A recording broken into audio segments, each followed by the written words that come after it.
ఓం శ్రీ సాయిరామ్. అందరికీ నమస్కారాలు. నా పేరు ఈ మాధవిలత. ధర్మం తగ్గి అధర్మం పెరిగినప్పుడు భగవంతుడు యోగుల రూపంలో మరియు సన్యాసుల రూపంలో భూమి మీదకి ఆవిర్భవించి జనులకు సవ్య మార్గమును చూపి మోక్ష మార్గమున పెట్టును అని తెలుపునది 4వ అధ్యాయంగా తెలుపబడింది.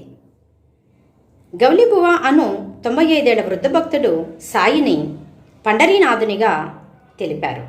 వీరు కారుణ్యమూర్తిగా అవతరించారు, పేదల కొరకు మరియు అనాథల కొరకు అని తెలపటం కూడా జరిగింది. ఇక మన పండరీ సాయిని గాన రూపంలో చూచెదము. శ్రీ సాయి సచ్చరిత, శ్రీ సాయి సచ్చరిత 4వ అధ్యాయము గాన రూపములో శ్రీ సాయికి అంకితము, శ్రీ సాయికి అంకితము. శ్రీ సాయి సచ్చరిత. గోదావరి నది ప్రాంతమున అనేక యోగులు ఉద్భవించే, వారిలో శ్రీ సాయి ఒకరై షిరిడీలో వర్ధిల్లే. ప్రపంచమంతా నిద్రించగా సాయి ఉండే మెలకువలో, శ్రీ సాయి ఉండే మెలకువలో.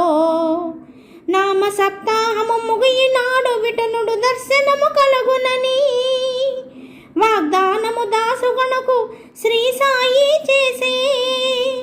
నామ సప్తాహము చేయగా కాకా సాహెబ్ దీక్షితుకి ధ్యానములో విఠలుడు కనిపించే.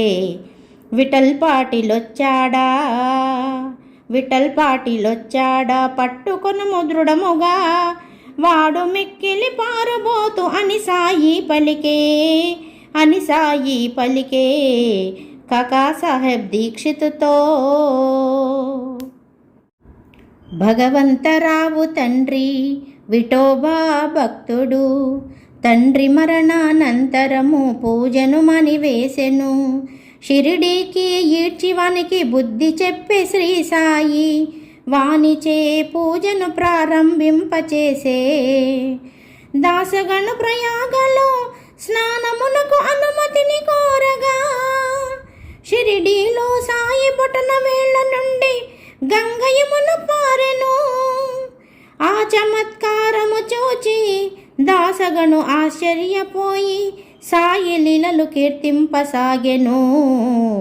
శ్రీ సాయి భక్తుల కొరకు, శ్రీ సాయి భక్తుల కొరకు 16 ఏళ్ల బాలునిగా వేప చెట్టు క్రింద అవతరించే, బ్రహ్మజ్ఞానిగా కనిపించే, బ్రహ్మజ్ఞానిగా కనిపించే.